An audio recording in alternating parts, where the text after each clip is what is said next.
DJ and PK, it's 97.5 The Zone. Time to welcome Pablo Mastroeni back to the show, RSL head coach. Pablo, good morning. Morning, DJ, PK. How we doing? We're doing all right. How are you doing? I'm just so grateful, DJ. So grateful. For life, man. For life. Life, of course. And another opportunity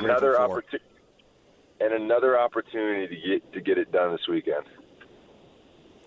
How hard is it when you're the head coach, when the fan base emotionally is going one way, and players, especially young players who might be a little more prone to ride an emotional wave, although any player can, to be the counterbalancing force that goes the other way all the time? When you have all the natural human emotions, you probably want to try to go with them.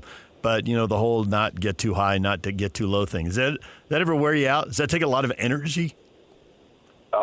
I spend my whole life just trying to center myself, DJ, just knowing that it's going to be a roller coaster all year. And again, I'm as a leader of this group, like, I have to be the example of what the players look at when we lose a game that we should have won at midweek. And if I lose my top, then shame on me for thinking the players aren't going to do the same. So it's a constant battle to center myself, to make sure I take the emotion out of it and just think objectively. So again, I think for us it's all about process, and if you can stick to the process, there's a way through any difficult moment, and that tied with a good group of character young men, I feel really good about where we're at.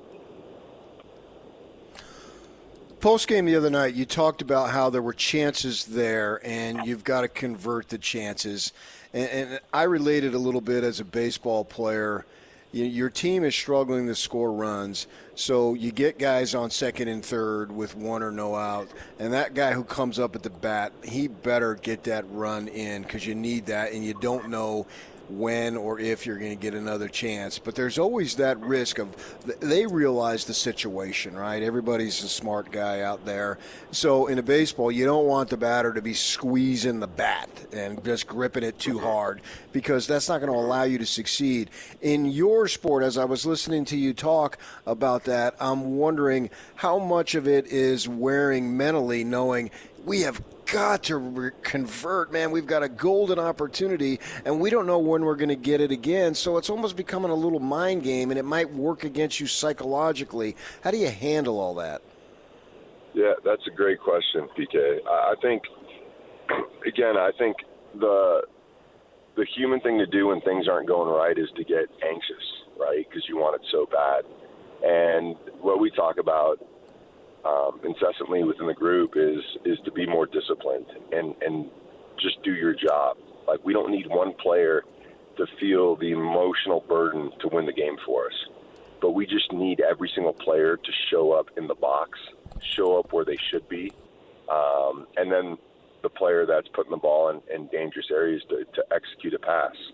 And if we can just stick to those principles, we'll be in a good way. I think it gets difficult when you expect one player or two players to save you, and that's when it becomes an emotional roller coaster. So I think it's, the game the other night, there's a lot of good opportunities. We obviously didn't execute in that final third the way we'd like to, but looking at the tape, there was also moments where we didn't have our 10s getting inside the box. They wanted the ball on top of the 18 in order to create something to then score the goal, but if they would have just got into the box, the ball would have found them in areas where they should have been. So, again, I think we can solve these things by looking at it objectively as opposed to emotionally, and I feel that's the best way forward. Obviously, a lot of the offseason and then the lack of goals here through the first three games, everybody's talking about a replacement for Chicho. That'll happen when it happens, and I can ask you, but then you'll just talk for a long time and not tell us anything, so I'm just going to skip right over that. And then we'll go to a guy, I think it's underrated here, that Anderson Julio coming off the bench and spot starting was so effective, and you try to get a guy from the Red Bulls, and he doesn't want to come, and okay, fine, so now you've moved him to Brazil. You announced that yesterday. I'm wondering if you have to go get two guys or if you have to go get one guy because maybe one of the young guys can do it. We haven't seen, I'm not even sure I'm pronouncing his name right, Ariath Piol yet. And you've indicated he's close to healthy, if not this week, then next week. Can someone like that step into that role, or does the club have to go acquire a second striker? Yeah, no, we're in the process of acquiring and looking for somebody that can almost mentor these younger players, right? Neither of these guys have a goal in MLS. They're in their nascent stages of, and so you always need a mentor for these young guys to show them what it looks like, to kind of guide them through difficult moments.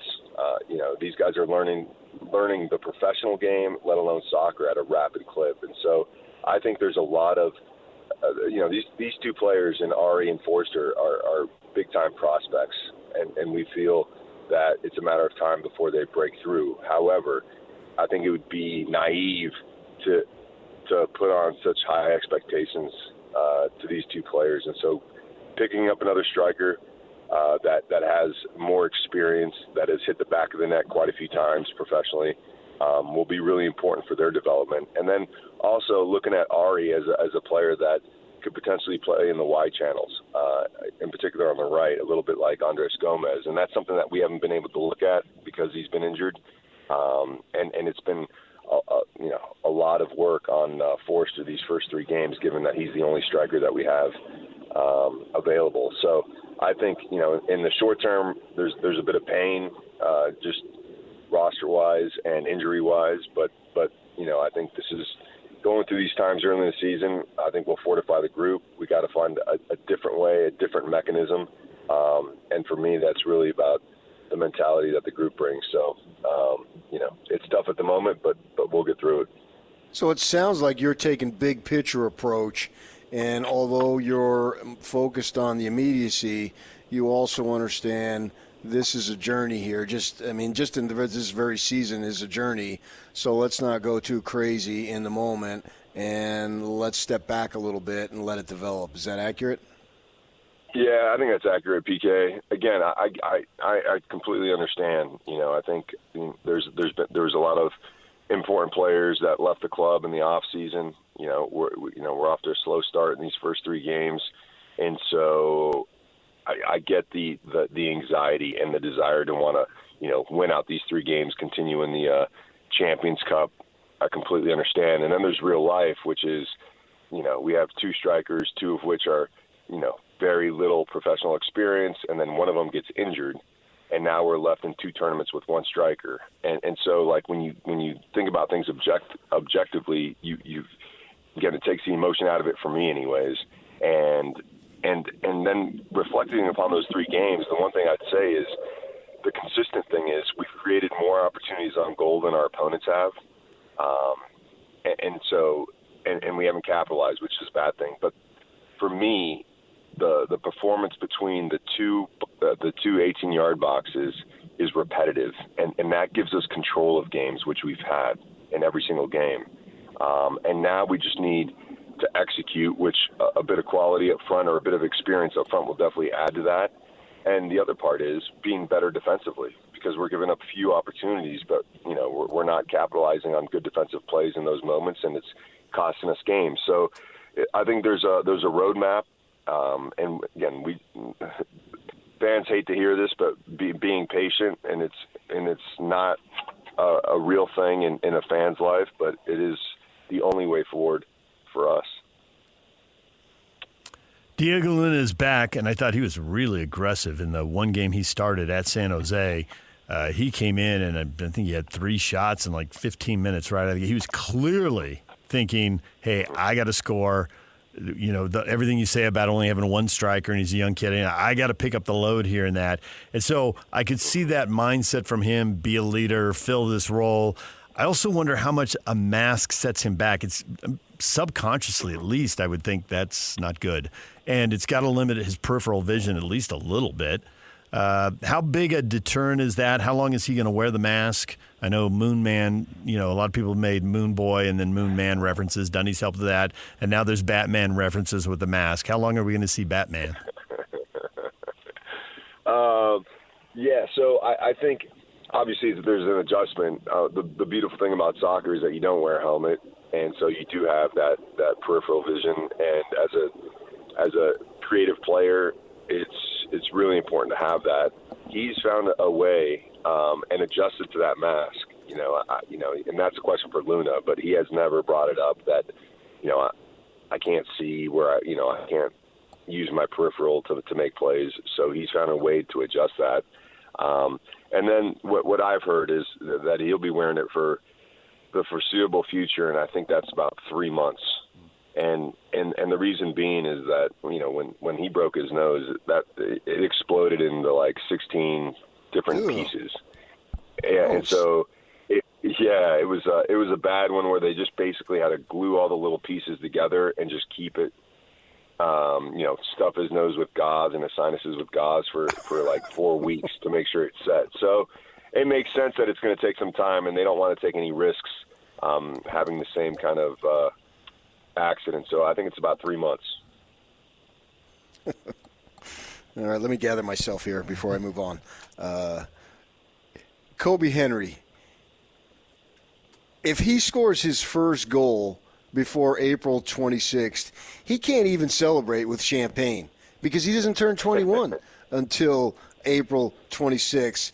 How do you handle somebody, he's playing for you and all that, but he's so stinking young. I would think that the methods you use to coach him are different from somebody who's 10 years older and been around the world literally playing this game for many, many years. That's a great question, PK, because what I've come to realize is this generation of players is a lot different than the way we were raised, and it's always you're constantly trying to find a method to reach them, right? Is it with honey? Is it with a stick? And most of these players in this generation, it's not with a stick. I'll tell you that. It's understanding and empathy. Ironically, the one player that you just brought up is a 20-year-old who has experienced third division football in France, and he left Orange County in the USL, went over there, and didn't have a lot of success. And I talk about this when we talk about development and how hardship is a necessary step in order to progress forward. And so this young man comes over to us in the preseason, and he behaves like somebody that's been playing football for years. In other words, like the experience that he had in France at a young age really opened his eyes to what it takes to make it in this game. And so he's come into our group. He sits with the coaches for probably 2 hours a week, and he's one of the few that literally cut his own clips. He's got a journal that he writes in, sits down with the attack, down with the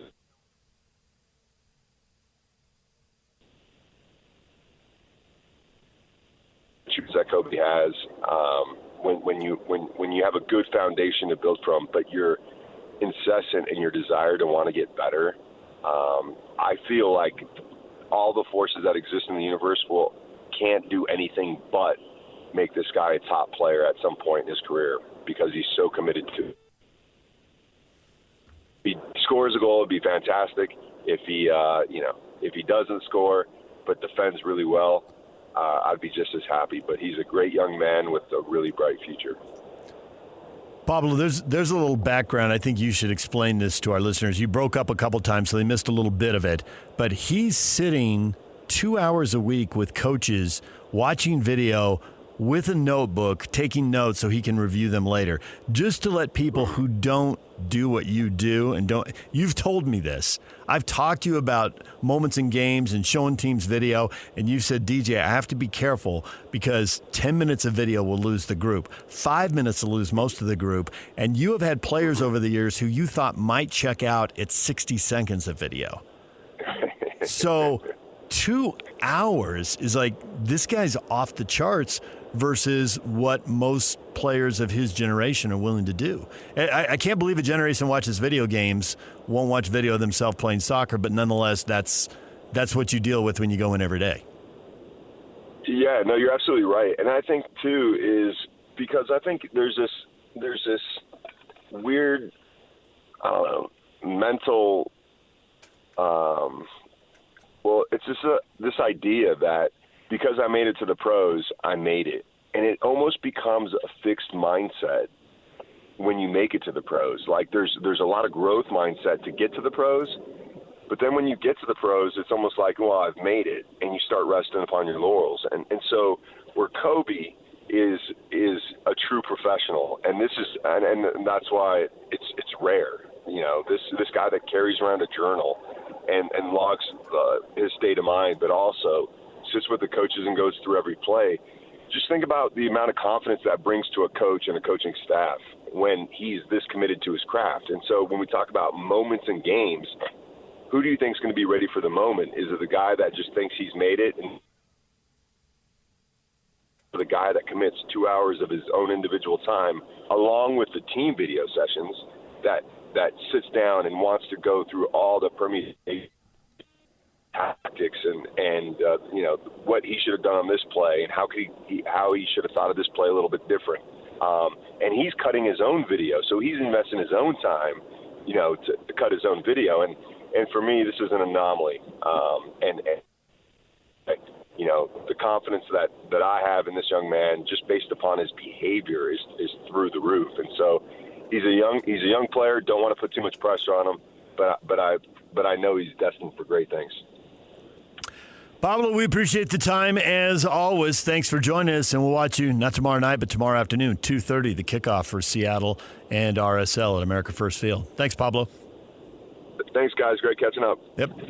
A rare matinee game to kick off the month of March, but given the weather this time of year, I like the early games. Oh, for sure. Yeah, no question about it. Should be fine. Whatever the weather is, you get the best weather of the day at this point. So. Yep.